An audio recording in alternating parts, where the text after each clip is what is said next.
15 minutes. On Twitter, de Guzman later assured that he was safe, as well as his companions, senatorial candidates David D'Angelo and Roy Cabonegro. The labor leader calls the incident an act of disrespect for indigenous peoples and an act to protect land grabbers. Cabonegro says the tribe's fight for their land has been going on for years now, and the process has been allegedly delayed. He turns emotional recounting the incident as he chastises local authorities and the National Commission on Indigenous Peoples for their supposed inaction. Vice presidential candidate Walden Bello and senatorial aspirant Luke Espiritu decry the incident. The Magsasaka party list also condemns the shooting, which resulted in the injury of one of its members. Malacanang also denounced the attack. In a statement, acting presidential spokesman Martin Andanar says, quote, "Violence has no place in any civilized society." The palace urges local authorities to conduct a thorough investigation and hold accountable those involved in the incident in Bukidnon. Pia? Paige Javier there reporting. Well, the shooting incident comes a day after President Rodrigo Duterte said he will enforce the limit on the number of armed bodyguards for candidates. Mr. Duterte notes he would invoke the Alunan Doctrine, where 2 or more armed men are considered a private army. The President told candidates to seek assistance from the police or military if they sense danger, as he threatened arrest for those who violate that rule. He's the president in his own words. Talagang pupuntahan kita, private army, I will arrest you and your bodyguards. Tandaan ninyo, hindi kami pabayag sa gobyerno na magkaroon ng terrorism sa election. Maniwala't kayo sa hindi, tutuhanin ko kayo. We will enforce the law to make the election peaceful. Acting presidential spokesperson Martin Andanar, meanwhile, says Malacanang cannot provide security personnel for Bongbong Marcos since it can only give protection to the sitting president and his family. A Nakalusugan party list representative Mike Defensor earlier urged the palace to provide security personnel for Marcos. The lawmaker said Marcos is the only major presidential candidate who does not have government security because he is not an incumbent official. Well, still in Marcos, Cebu Governor Gwen Garcia is confident that the former senator will win the province with a record-breaking margin. Garcia says Marcos can surpass the 1.2 million vote margins of past presidential candidates, which include Duterte and former President Gloria Arroyo. The re-electionist governor claims 95% of incumbent officials in the country's most vote-rich province are allied or aligned with her. Her party, One Cebu, recently endorsed Marcos. You do the math. By comparison, I think we will be delivering even greater than what had been the previous margins, not votes, lamang. And it also helps. BBM and Inday Sara are way ahead. Ngayon, I'm governor, the mayor of Cebu City, the mayor of Lapu-Lapu City, the mayor of Mandaue City, and I, representing 44 towns and 6 component cities, have now thrown our support behind the UNI team. So, for the first time, we have this One Cebu Island phenomenon. Marcos held what he called a grand festival rally in Cebu City Monday. Local police claim more than 300,000 supporters showed up. Marcos placed 3rd in Cebu province during the 2016 vice presidential race. His fiercest rival, Vice President Leni Robredo, carried Cebu province, while Alan Tito Cayetano, the running mate of then-candidate Duterte, won Cebu City. Robredo vows to help fisherfolk in Zambales amid China's aggression in the West Philippine Sea. In a dialogue with fishermen, Robredo said the government should provide them better vessels to match Chinese fishing boats in the area. The VP is also looking to strengthen the Coast Guard to avoid bullying incidents. Early this month, Robredo got the support of fishermen who were in the boat that sank after being hit by a Chinese vessel in 2019. So dapat tayo nag-i-invest yung pamahalaan para magpagawa na maayos na mga fishing vessels para sa mga mangingisda natin. Para kahit papano, natatapatan natin yung dami nila. Presidential candidate Jose Montemayor is against the revival of the Bataan nuclear power plant. He says there are plenty of health and disaster risks similar to what happened to other power plants like the 3 Mile Island in the U.S. Chernobyl in Ukraine and Fukushima in Japan. Montemayor says the country should tap renewable energy instead. The Commission on Elections is keeping Smartmatic as its biggest technology provider for the May 9 polls, despite a confirmed data breach that occurred in January. Find out why from Melissa Lopez. Smartmatic stays on as the technology provider of the May 2022 elections despite figuring in a data security breach that initially cast doubt on the integrity of the polls. Because of the proximity of the election, it is not wise to take any drastic action against Smartmatic that might prejudice the conduct of the elections in May 9. While COMELEC has the power to terminate Smartmatic's contracts and blacklist it for future biddings, Chairman Saidamen Pangarungan told the Senate panel that they are holding back until the NBI submits its final report. The poll body did not release a 90 million peso check to Smartmatic due last March amid the security breach. The company bagged some 3 billion pesos worth of deals for the May 9 elections. The NBI says Smartmatic's systems recorded over 700 file downloads in 6 days on the week of January 9th. This was traced back to contractual quality assistance worker Ricardo Argana. The dismissed employee later admitted to giving access to Smartmatic data to a third party whom he met on Facebook chat. He confessed he was promised free tech trainings and cash worth 50 to 300,000 pesos. The data ended up in the hands of hacker group XSOX, who reached out to offer cybersecurity services to Smartmatic. But when ignored, the NBI says it threatened to leak the data to the media and the public, but to no avail. Authorities sued Argana for illegal access of data and is looking to file more charges this week. The NBI is convinced that Argana and XSOX are working with the hacker behind the 2016 COMELEAK incident. We believe he is not acting alone. And we have already identified some person of interest. The NBI also says the hackers only got 4 gigabytes of data, contrary to a 60 gigabyte claim. Smartmatic says stolen data covers company policies as well as rules for out-of-office work. Despite this, both COMELEC and Smartmatic assure that the incident will not affect the outcome of the elections. Security has been beefed up at Smartmatic's headquarters in Laguna as well. Also on Tuesday, COMELEC compiled its second trusted build for its transmission router as part of last-mile preparations for voting day. Melissa Lopez, CNN Philippines.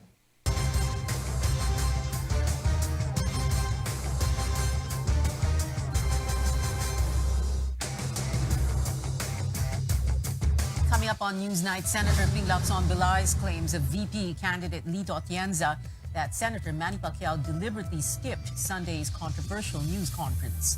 And the God of Thunder is back with a hammer-wielding goddess. A sneak peek into Marvel's Thor, Love and Thunder here on CNN Philippines.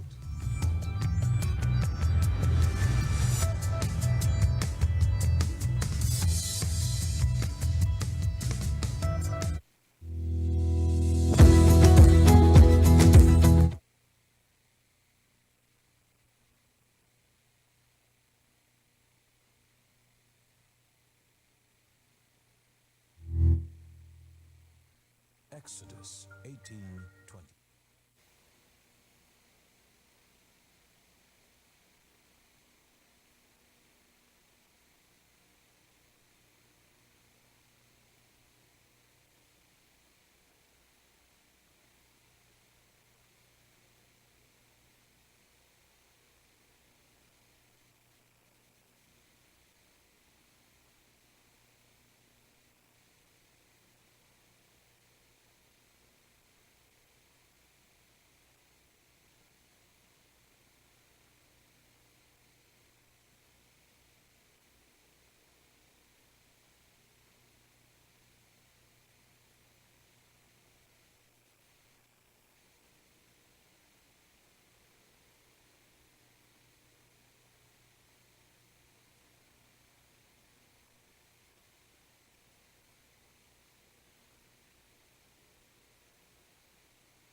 Welcome back to CNN Philippines. Breaking news at this hour. The Commission on Elections has officially placed the towns of Tubaran and Malabang in Lanao del Sur under its control. This is a developing story. We'll give you more details as soon as they become available. Well, more national candidates speaking up on the Easter Sunday joint press conference of three presidential hopefuls. Vice presidential candidate Willie Ong disagrees with the call of his running mate, Manila Mayor Isko Moreno, for Vice President Leni Robredo to quit the race. In a Facebook video post, Ong distanced himself from the issue, stressing that no candidate should ever have to back out from the race in the first place. Kung ako, syempre hindi. Go siya. Sa akin, go kayo lahat. Go kayo lahat. Go. Walang magpipigil. Kung ako syempre hindi. Pero syempre, iba naman yung opinion ni Mayor Isko. Tanungin niyo na lang iba. Kahit tinetrend ako dati withdraw, tinitiis ko lang. Okay? Ano ba't honest tingin ko kay VP Leni? Sa akin lawyer siya. Magaling siya. Magaling sumagot. Matalino. Rival Representative Lito Atienza, meanwhile, praising his running mate, Senator Manny Pacquiao, for not taking part in what he describes as a comedy show. Atienza claims Pacquiao really had no intention to join the event. Sabi nga niya, nung pagkatapos niya, kasi tinanong ko, bakit di ka dumating? Sabi niya, bakit ako pupunta ron? Naramdaman ko na iba yung sinasabi, iba yung agenda. He will not join a comedy show like that. I knew it was going to turn out to be a parang Three Stooges show. Gusto nilang hampasin yung kalaban, ang hinampas sila yung pare-pareho sila na nagampasan sa sarili nilang ulo. Tawa na tawa si Manny. Nagtatawa lang kayo ni Senador Manny Pacquiao sapagkat hindi ninyo ginawa yung tama. But presidential candidate Senator Ping Lacson refutes Atienza. Lacson says it was just Atienza speaking and not Pacquiao himself. He claims it was Pacquiao who asked to delay the press conference by an hour since he will be coming from the province. Up to the last minute, Lacson says Pacquiao was in touch with them. It was not deliberate because kausap pa namin siya, naka-speakerphone siya, kausap niya si Senate President. The reason why naging 11 o'clock yung press con, that was upon his request. So mali yung sinasabi ni Congressman Atienza, that's a lie. It's only coming from him. Hindi galing kay Senator Pacquiao yon. And I cannot imagine Senator Pacquiao denying na kasama siya sa press con, sa paghanda sa press con. Isko Moreno will not apologize for calling on Robredo to withdraw after fellow presidential candidate Norberto Gonzales said he was sorry. That's for him. I don't apologize on something that I believe that is fair. Hindi ako humihingi ng pasensya sa isang bagay na ginawa ko na makatwala. Hiningi niyo sa amin ng withdrawal, hindi namin sa inyo ang fair lang. The Robredo campaign said it appreciates the former defense chief's apology but noted that it was unnecessary. Well, the faction in the ruling PDP Laban party backed by President Duterte expresses concern over claims there could be destabilization if its endorsed candidate Bongbong Marcos wins. The group, led by Energy Secretary Alfonso Cusi, says President Duterte could be forced to go overtime if the country fails to proclaim a new successor because of instability. Huwag naman. Sabi nga niya, ready na siya to go. And so let's make the conduct of the election really orderly para hindi siya mag-overtime sa trabaho niya. If you will come out with the destabilization, of course, this administration will not allow that to happen. And kung magkakagulo, magkakaroon ng election, then we have to maintain the status quo. The president's term ends on June 30th. The Constitution says the vice president-elect will act as chief executive in the absence of a president-elect. In the absence of both, the Senate President shall take over. The House Speaker is next in the line of succession. That doesn't mean a term extension. Hypothetically, there are a lot of possibilities that could happen, no? Kasi kung wala rin ang Senado, kahit paano kung kalahati ng Senado, wala. Ang Kongreso, wala rin. Hindi naman tayo nagsabi ng failure of election, hindi naman tayo nagsasabi ng sabotage, no? Eh yun na nga sila nananakot na agad na pagka sila natalo, gano'n ang mangyayari. Pwede ba yun? Pananakot na yun eh.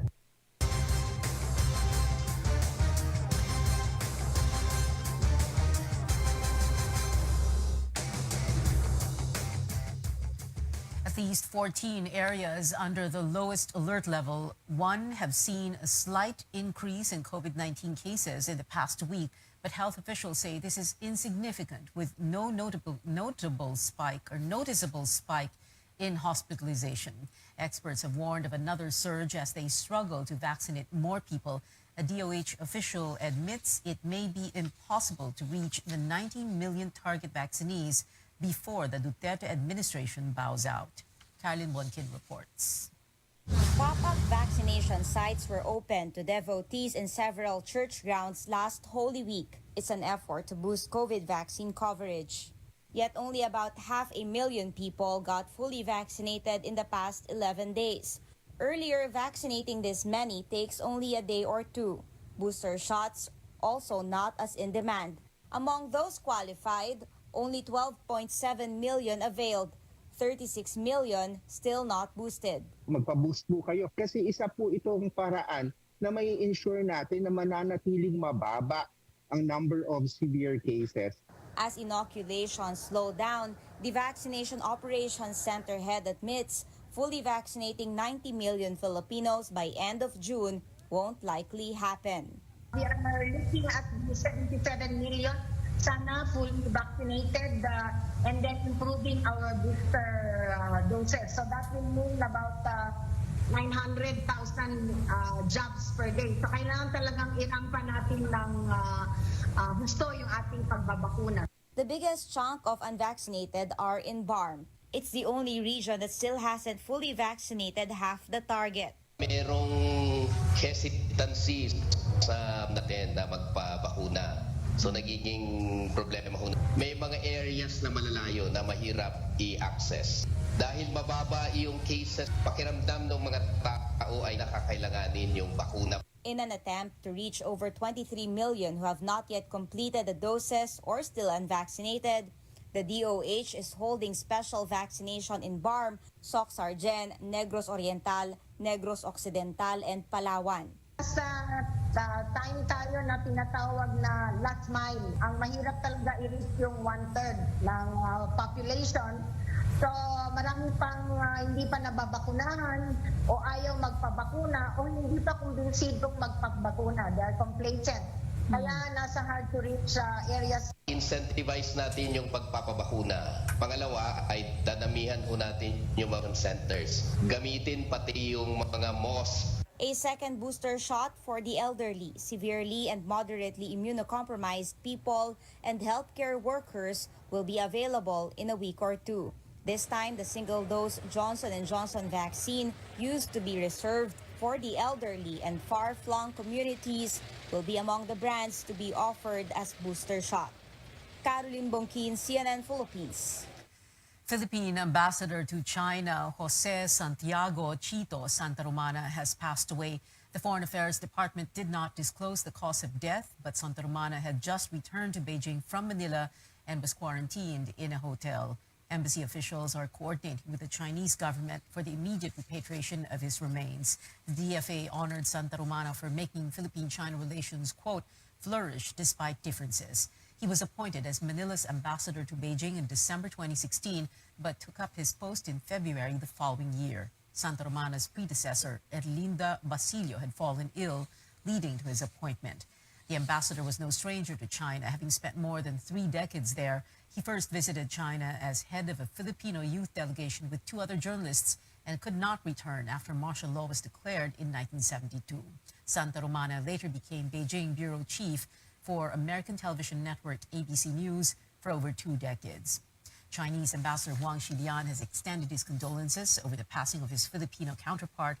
Huang recognized Santa Romana's, quote, undeniable contribution to the development of Manila-Beijing ties, adding he will always be grateful for their friendship. Malacanang also offering its sympathies to the family of the late ambassador. Nagbibigay pugay kami sa ambassador o kay Ambassador Santa Romana sa kanyang mga nagawa para tumibay ang Philippine-China relations. Our thoughts and prayers to the Santa Romana family. Our condolences to the family of Ambassador Santa Romana, who was a veteran journalist. He was 74 years old.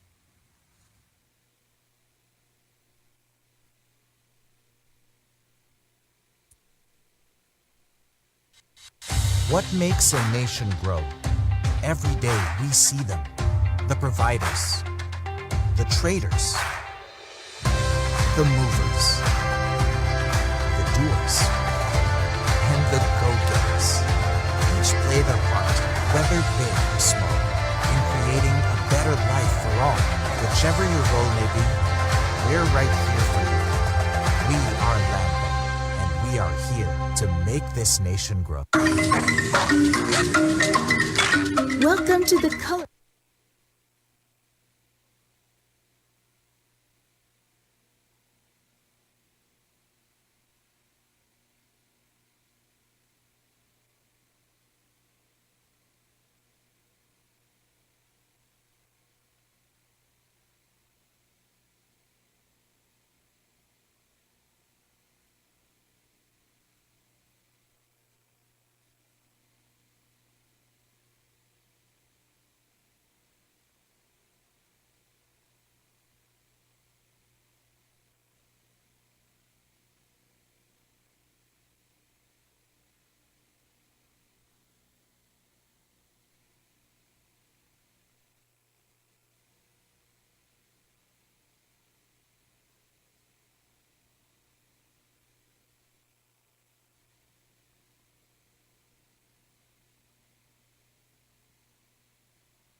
Welcome back. News on Pinoy athletes. EJ Obiena says being the nation's flag carrier at the Southeast Asian Games in Vietnam is both an honor and a source of motivation to train harder. The Olympic pole vaulter tells CNN Philippines Sports Desk he did not expect the special role, but it makes him more determined to win.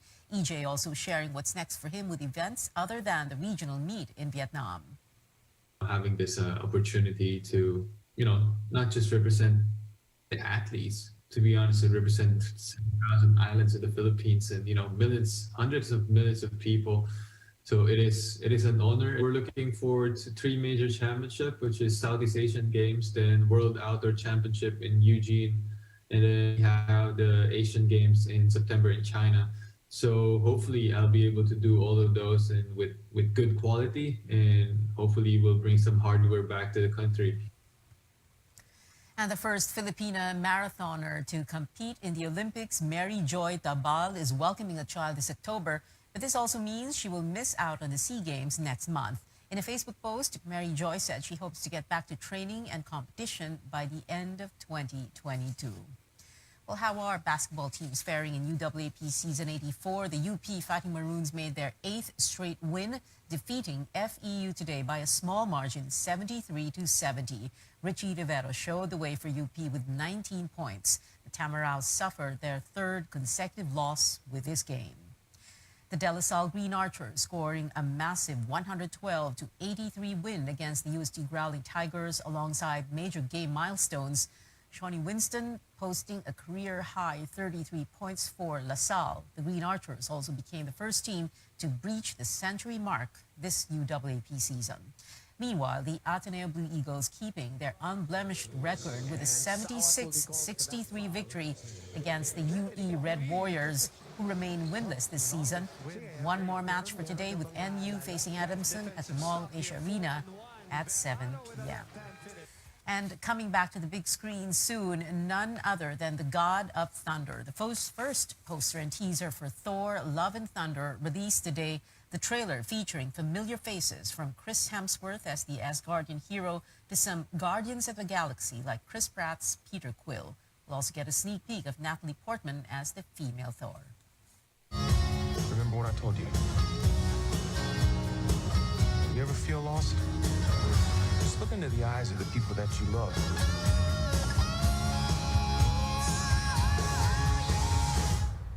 Not me. What? Just listening.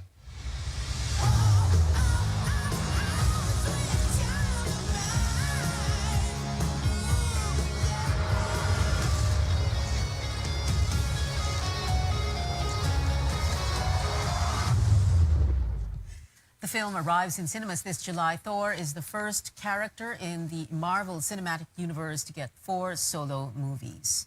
And that is it for tonight. Join me again at Politics as usual at 8 p.m. I'm Pio Ontiveros for Newsnight, where we go above and beyond the headlines.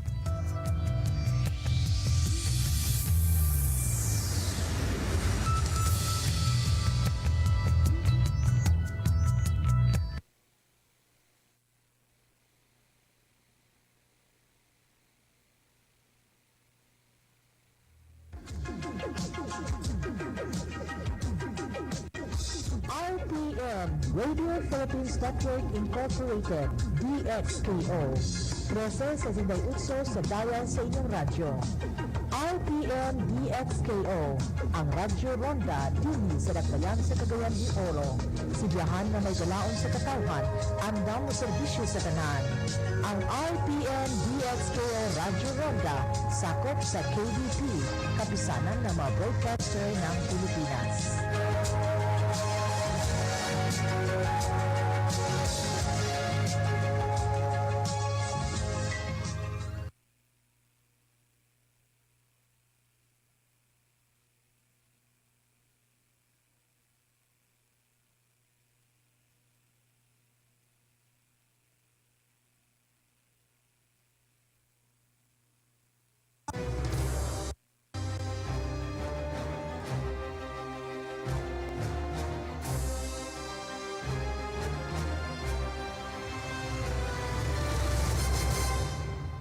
You're watching The Source on CNN Philippines. I'm Pinky Webb. Let's go up close and personal with Vice Presidential Aspirant and Senator Kiko Pangilinan. Senator, makailang ulit niyo pong sinabi ang kalaban COVID, gutom at kahirapan. If you win as Vice President, and in specifics, what's the first thing you're going to do? You know, we will expand all the interventions of Vice President Lenny in her office. Solid support for our frontliners in terms of PPEs. Ginawa niya yan. Hanap buhay sa gitna ng pandemya, ginagawa niya yan. Yung telekonsulta, dahil natatakot ang ating mga kababayan pumunta sa ospital, hindi alam kung saan pupunta, mayroong telekonsulta si Vice President na libo-libo na ang natutulungan na bibigyan ng adviso at advice. Yung pagbigay ng trabaho sa mga mananahi, di ba? Para sila ang gumagawa ng PPEs. Of course, dapat international standards. So all these interventions that she has been doing already for the last year, almost 2 years, yung ayuda, yung food packs na nade-deliver, lahat yan ay palaliwigin pa natin. And of course, solid contact tracing, solid testing, solid isolation ang kinakailangan gawin. And that's what we're going to do para talunin natin ang COVID. And of course, the economic... Sorry, sir. When Go you ahead. talk about, this is very important, when you talk about solid contact tracing and solid testing, okay, while we've had different czars for testing, tracing, treatment, etc., kayo ho ba nakikita ninyo na posible yung tinatawag na free mass testing? Of course, when we say mass testing, let's underscore the fact that hindi po every single Filipino, but of course, siya po si first degree, second degree, and third degree. Nakikita niyo ho ba na under a Lenny Kiko team up, magkakaroon po ng free mass testing? Well, we will endorse that because that was our position from day one na dapat libre ang testing at gamitin yung pondo ng masinop. Kasi ang nangyari dito, free testing yung ating panawagan. Ang nangyari, yung testing kits, kalahating bilyon ang nag-expire while in storage. So talagang mayroong problema yung COVID response. Ayusin natin yung COVID response. Matiyak na tama ang management nung buong effort dahil talagang nakita natin matindi ang naging kakulangan. So yes, I support mass testing that should be free and shouldered by the government, as is the case for vaccination. Dahil pag wala tayong ang vaccination libre, dapat ang testing din libre.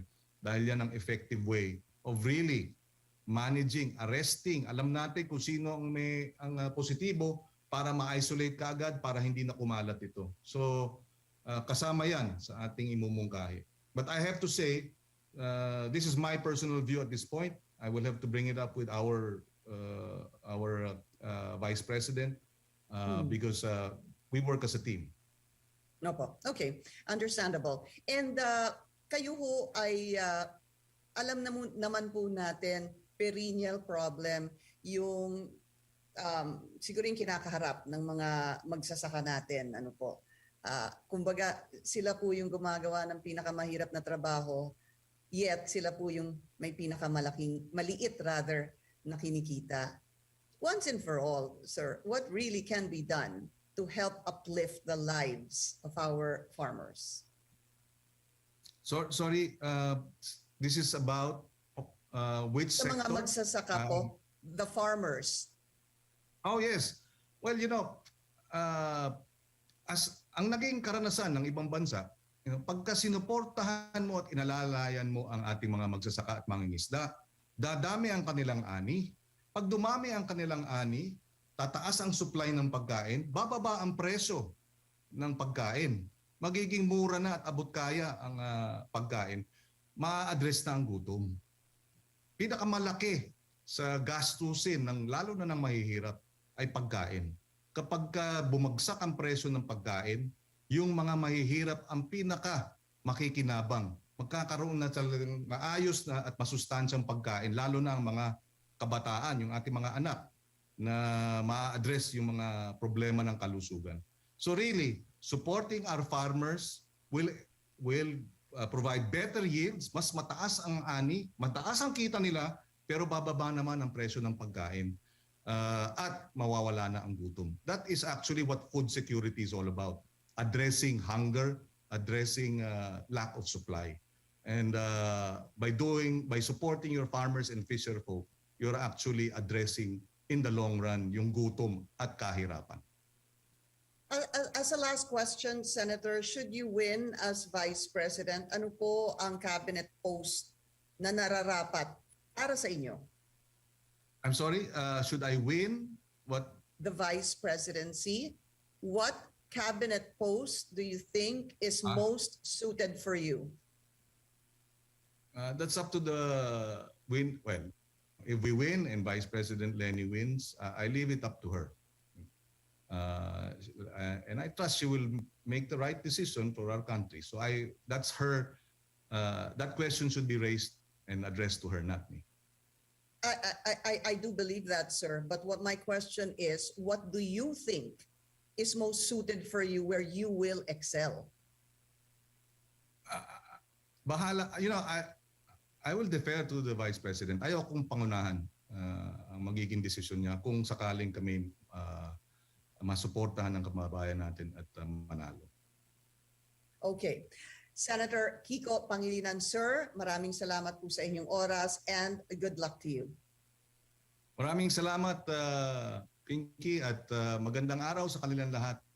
Please stay safe. Hindi pa tapos ang COVID. Mag-ingat tayong lahat para ligtas tayo dito sa problemang ito. Pagtulong-tulungan lang natin, at alam ko, sabi ko nga doon sa ating talumpati, huhugot ng tapang at lakas mula sa isa't isa, at sa pamamagitan ng ating damayan, malalagpasan din natin itong problema at pagsubok na ito. Maraming salamat, Pinky, at magandang araw sa kanilang lahat. Thank you also, sir, and thank you for joining us here on The Source. I'm Pinky Webb. You're watching CNN Philippines.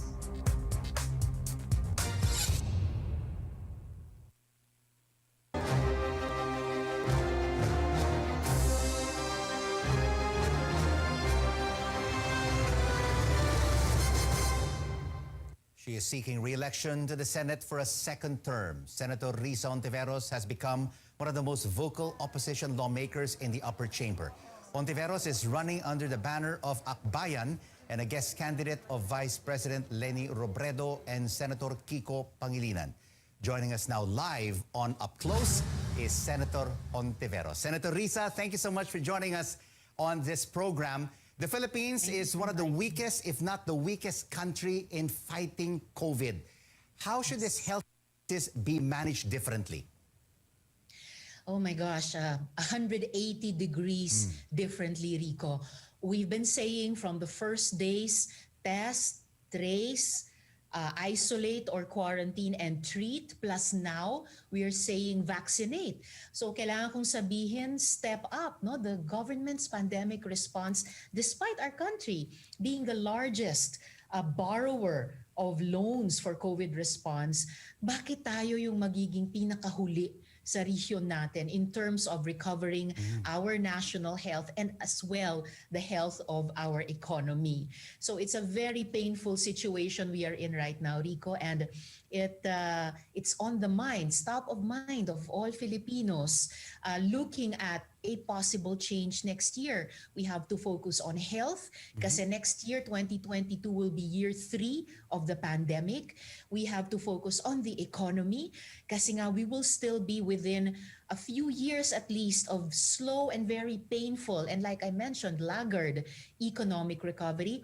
And I have to say, Rico, in this very hot season of Pharmally and other long-standing corruption issues, I think top of mind of citizens will be corruption. Checking it, fiscalizing it, and eventually eliminating it. Definitely, Pharmally will be front and center, no? When candidates talk about their platforms and how to resolve the corruption issue. What do you think is next for this investigation, Senator Risa?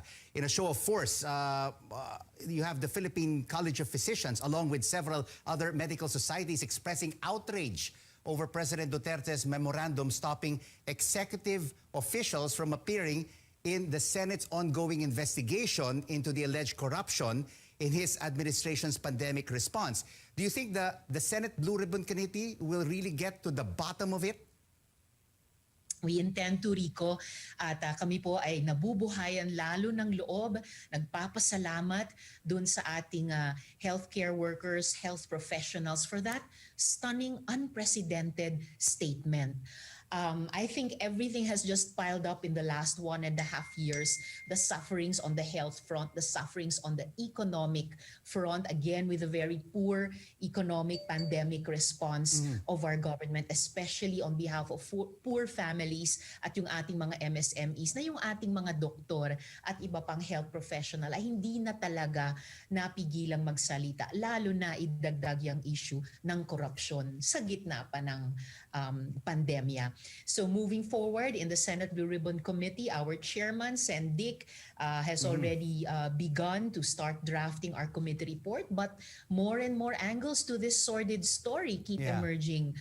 Rico, more characters in this cast. I think we will have a very solid committee report, solid findings, and very strong recommendations of how to turn the tide in terms of our pandemic response, especially in the matters of our healthcare workers, in the matter of clean and not graft and corruption-laden expenditures of limited pandemic funds that should really be used to address the health and the economic crises facing our people. A big issue right now, Senator Risa, is this provision of substitution in the Omnibus Election Code. And some of your Senate colleagues are saying candidate substitution by political parties has been abused. What should be done, in your opinion? Well, I'm glad that Senate President, for one, has spoken up about that. We have only, but still, 8 months left in this 18th Congress. At alam naman natin, Rico, that our track record in the country in terms of electoral reform legislation could still certainly be added to. At isa na yan, yung posibleng pag-revisit, posibleng pag-amyenda ng probisyong iyan sa ating Omnibus Election Code. Siyempre, importante rin, Rico, to continue trying to build a real political party system here in the country, kasunod nung mga naunang electoral reforms tulad ng party list law, yung election automation, yung overseas absentee voting.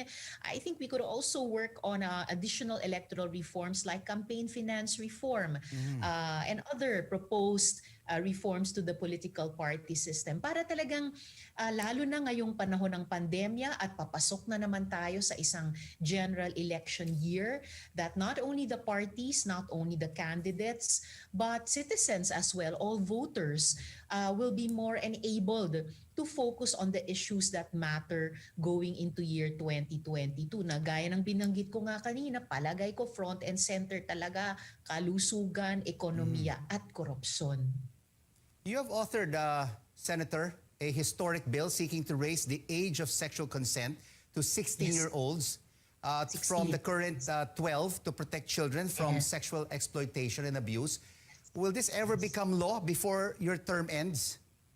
Oh, I'm certainly hoping so, Rico. Pasado na siya on third and final reading in both the Senate and the House. In fact, we are beginning our bicameral conference committee meetings tomorrow. And like I mentioned earlier, may 8 buwan pa sa loob ng kongresong ito, sa loob ng administrasyong ito. This is a bill that I think no one can quarrel with. Ano po, yung itaas yung napakababa nating age of consent. Ngayon, 12 lang. It's the lowest in our region, Rico. One of the lowest in the world. At itaas natin, palakasin ang proteksyon sa ating mga anak, sa ating mga bata laban sa statutory rape in the interest of protecting the best interest of the child, fulfilling our obligations under the United Nations Convention on the Rights of Children while continuing to recognize the evolving capacities of young people. So, pwedeng pirmahan yan ni Presidente. At worst, he could let it lapse into law. Pero hindi ko ma-imagine any scenario na i-veto nila ito. This is what the Senate calls a happy bill. Kami po sa minority at yung mga kasama namin sa majority united to support the passage of this bill. And I believe it also had the widest support in the House. You mentioned earlier the economy is one of the main issues in these elections. More than 4 million Filipinos, Senator Risa, or even more. I mean, those who are not included in the statistics have lost their jobs. A lot of micro, small enterprises have shut down, are out of business. The economy is still weak and faces a long road to recovery. If you become a senator, for a second term, can you give us specific legislation or initiatives that you will put on the table to jumpstart the economy and create jobs for our kababayans? I certainly can, Rico. On the heels of what we're trying to pass now as an even more health and economic responsive national budget for year 2022, kung may kahit anong pag-asa pa para sa isang Bayanihan 3. On the heels of that, kapag makapagtrabaho ulit ako sa Senado sa susunod, I will continue to work on bills like for Filipinos in the informal economy, maternity benefits for pregnant workers in the informal sector, benefits for our workers in the gig economy. Buhay na po ito, Rico, before the pandemic and even more so with the lockdowns, with everybody working and studying online. Our delivery riders, even if they wish, the majority of them wish to preserve their status not as employees but as freelancers, holding their own time, making their own decisions about which jobs they will take, still benefits for them as working people under the law. For our overseas Filipino workers, Rico, especially as the global economy is only beginning to really get back on its feet in a still not completely designed new and better economic normal, one of the bills I'd like to continue working on, unless we can happily pass it in this 18th Congress, the Magna Carta of Seafarers for our mga marino, among many other economic measures, Rico, that I believe the next Congress can continue to work on in terms of our legacy in this 18th Congress, and what I hope the next administration will do much better than the current administration in terms of protecting Filipino families, lalo na yung mga mahihirap na pamilya, in terms of protecting yung ating mga micro, small, and medium enterprises from the worst effects of this pandemic and recession. And Senator Risa, and make sure that with this billions of pesos in funding, there is transparency and accountability, and that the funds are accounted for and it goes to the proper sectors and used in the right way. Exactly. That is what rankles, Rico, about the issues we are investigating and how to unearth the truth about following the COA audit report of the Department of Health's expenditures last year, 2020, kung bakit may 42 billion pesos transferred by DOH to the PSDBM without proper documentation, and how apparently that 42B has been dipped into to favor this small, new, undercapitalized company to the detriment, Rico, sa mga Pilipinong kumpanya na nag-repurpose to meet Filipinos' pandemic needs. Yung mga manggagawa nila na handang-handang gawin ang kanilang tungkulin sa ating bayan.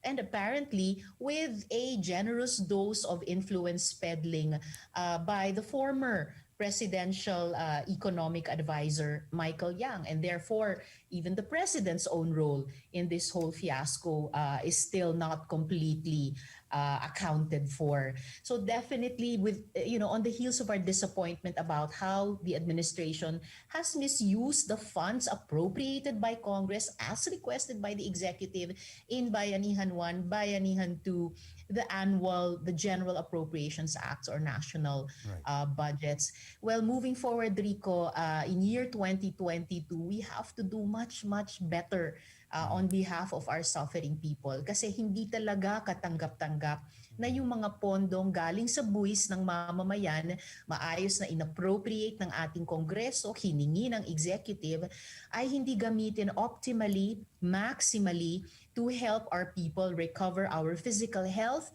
to help our economy recover its health, and again generate more jobs, again get more enterprises and businesses back on their feet, and set us back on the road that we were more than half a decade ago, and especially a year and a half ago, towards being one of the more developed economies in Asia, towards middle income status on the global stage. And we will continue our discussion with Senator Risa Ontiveros after this short break on The Final Word.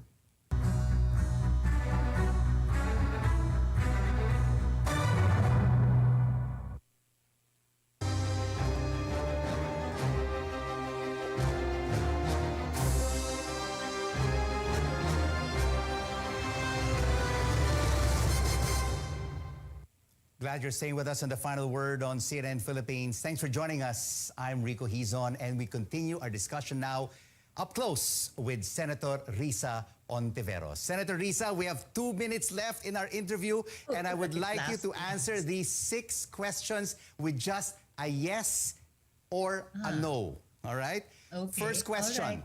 Do you favor easier public access to the statement of assets, liabilities, and net worth of the President, Vice President, and members of Congress? Yes. Do you support lifting foreign ownership limits in the Constitution? No.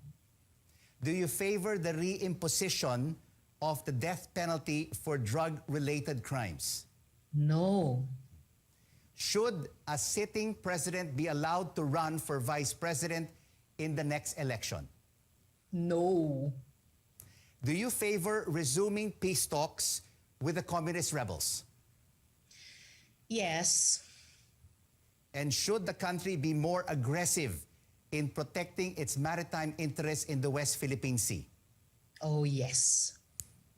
Your final word, Senator Risa Hontiveros, to the Filipino people. Salamat, Rico. Sa mga kababayan namin at mga kapwa-botante, sana po moving forward beyond the sufferings of this pandemic so far, sa ating kalusugan, sa kamatayan na dumalaw sa sobrang daming pamilyang Pilipino, sa kawalan ng trabaho at hanap buhay, sa gutom na pinagdudusahan ng ating mga kababayan. Sana po moving forward, regardless of who we voted for in 2016, lahat po tayo nagdurusa. Sana po moving forward into 2022, mabawi natin ulit yung dati nating mas malawak na pagkakaisa. Pagtulong-tulungan po nating gumaling sa COVID-19 pandemic na ito. Pagtulong-tulungan po nating guminhawa muli. Bawasan talaga ng mahigit ang kahirapan na lalong dumami dito sa ating lipunan. At pagkaisahin natin yung insistence natin sa malinis na paggogobyerno at malinis na paggastos ng ating gobyerno sa perang galing sa ating pagod at galing sa ating buwis. Palagay ko po ay muli, regardless of sino ang mga binoto natin noong 2016, kaya pa nating magbuo ng mas malawak na pagkakaisa para sa ganyang mga pangarap. Isang new and better normal para sa ating lipunan sa 2022. Pagtulungan po natin iyon. Senator Risa Hontiveros, thank you so much for joining us on Up Close. Thank you.